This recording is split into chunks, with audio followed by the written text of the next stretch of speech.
आदित्य ठाकरे की समझ बहुत कम है, बहुत कम है। वो विरासत में आई राजनीति को आगे चलाने की जो कोशिश कर रहे हैं ना, उनको बहुत टाइम लगेगा। केम चौरली का कैंपेन किसका था? आदित्य ठाकरे का था। मलाई जब तक मिल रही थी तब तक खाली, और उसके बाद इतने सपने आने लगे कि हम सीएम बन सकते हैं। पहली गद्दारी तो उद्धव ठाकरे साहब ने की है ना। जो मेरे पिताजी ने पूरा संघर्ष किया वो कांग्रेस और राष्ट्रवादी के खिलाफ किया, आप उनके साथ गए तो पूछा था आपने? ये फतवे के खिलाफ भगवा है, फतवा विरुद्ध भगवा।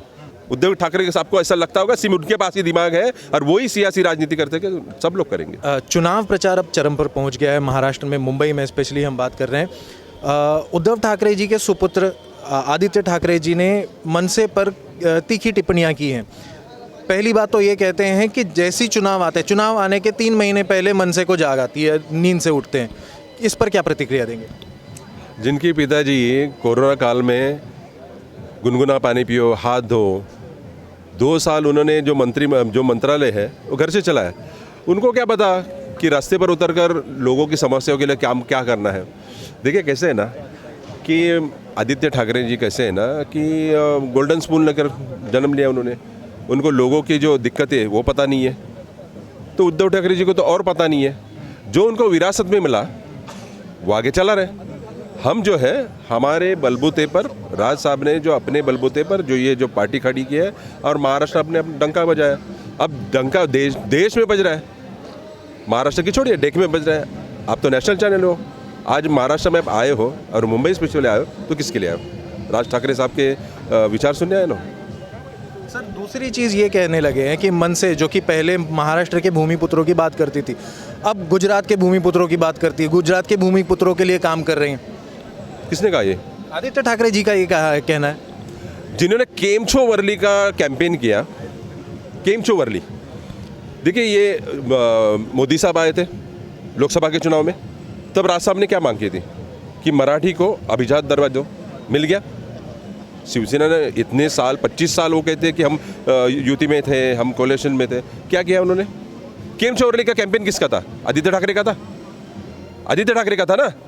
तो ये गुजराती, हिंदी, ये सब देखिए कैसे ना ये मुद्दे को मोड़ रहे कहीं ना कहीं। तो मराठी का मुद्दा, ये महाराष्ट्र में 13 करोड़ मराठी है, 13 करोड़ की आबादी है, उसमें मुश्किल से 1-1.5 करोड़ उत्तर भारतीय रहेंगे, गुजराती रहेंगे, सब कास्ट के जो अलग अलग प्रांतों से आते हैं। हम यहाँ कहते हैं भाई आए हो तो हमारे बन के रहो, हमारी भाषा को अपनाओ, हमारी संस्कृति को अपनाओ। और क्या बात है, हम जब जाते हैं तमिलनाडु में जाते हैं तो हम तमिल का अपनाते, हम गुजरात को अपनाते, तो हमारी सिर्फ इतनी मांग है। तो आदित्य ठाकरे की समझ बहुत कम है, बहुत कम है। वो विरासत में आई राजनीति को आगे चलाने की जो कोशिश कर रहे हैं ना, उनको बहुत टाइम लगेगा।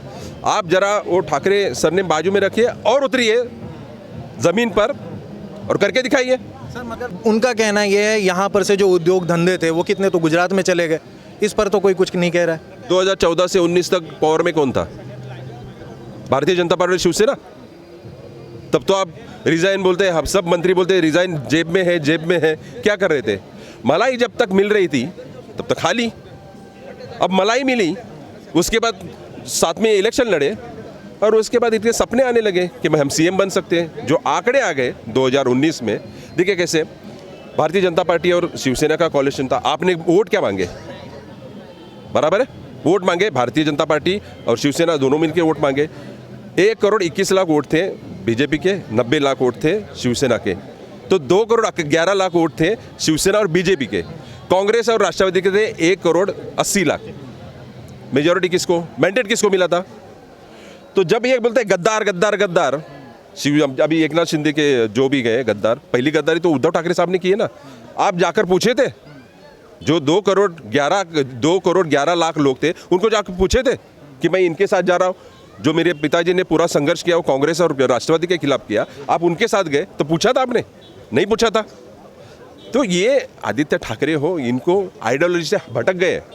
अब कैसे ना इनके लिए फतवे निकल रहे हैं। एक बात बोलता हूँ आपको, ध्यान से सुनिए, ये क्या है? ये है भगवा। ये फतवे के खिलाफ भगवा है, फतवा विरुद्ध भगवा, ये चलेगा। अब देखिए 20 तारीख को जो आएगा ना, जो चुनाव के परिणाम आएगा, आप देखेंगे। सर, ये जो फतवा विरुद्ध भगवा, आपने बहुत अच्छी बात कही। महाराष्ट्र में ये बात सबसे तीव्र तरीके से सबसे ज़ोर शोर से उठाने वाले राज ठाकरे जी थे कि जो मस्जिदों के ऊपर इलीगल लाउड स्पीकर्स बजते हैं उनको बंद होना चाहिए। ये बात पिछले चुनाव के समय उठी थी, अब फिर इस चुनाव में उठ रही है। चुनाव के समय ही ये बातें क्यों एक बात आपको मैं करेक्ट करता हूँ, ये चुनाव के समय पे नहीं हुआ था, तभी कोई चुनाव नहीं चल रहा था। 2020, 21, 22 की बात है, कोई चुनाव नहीं चल रहा था। बात ये सामाजिक मुद्दा है जिसका कितने मुस्लिम भाई भी विरोध करते हैं, कितने लोग आ गए आगे सामने। दिन में 5 बार जब कैसे ना कि आपको नॉइज़ पोल्यूशन की कुछ ना कुछ, आप तो पत्रकार हो, आपको भी पता है noise pollution, air pollution, water pollution, सब पोल्यूशन है। तो पोल्यूशन को रोकने के लिए हम तो आप सिर्फ मस्जिदों की क्या बात कर रहे हैं, हम तो हर तरह के पोल्यूशन के खिलाफ है। तो इस मुद्दे को आप अगर सियासी मुद्दा बनाते हो, राजनीति का मुद्दा, तो हमारे लिए राजनीति का मुद्दा नहीं है। हम तो आज भी कह रहे हैं, और ये मुद्दा तो स्वर्गीय बाला साहब ने उठाया था। उद्धव ठाकरे साहब के पास तो पावर थी, इम्प्लीमेंट कर सकते थे, क्यों नहीं बंद करवाया? आपको वोट की राजनीति करनी है, सिर्फ वोट की राजनीति के लिए आप किसी मुद्दे को उठाओगे और किसी मुद्दे के खिलाफ अगर बात करोगे, तो मुझे लगता है कि जनता इतना तो सियानी है, उसको समझ है, दिमाग है, सिर्फ आपको ही दिमाग नहीं है। उद्धव ठाकरे के साहब को ऐसा लगता होगा सिर्फ उनके पास ही दिमाग है और वही सियासी राजनीति करते हैं, कि सब लोग करेंगे।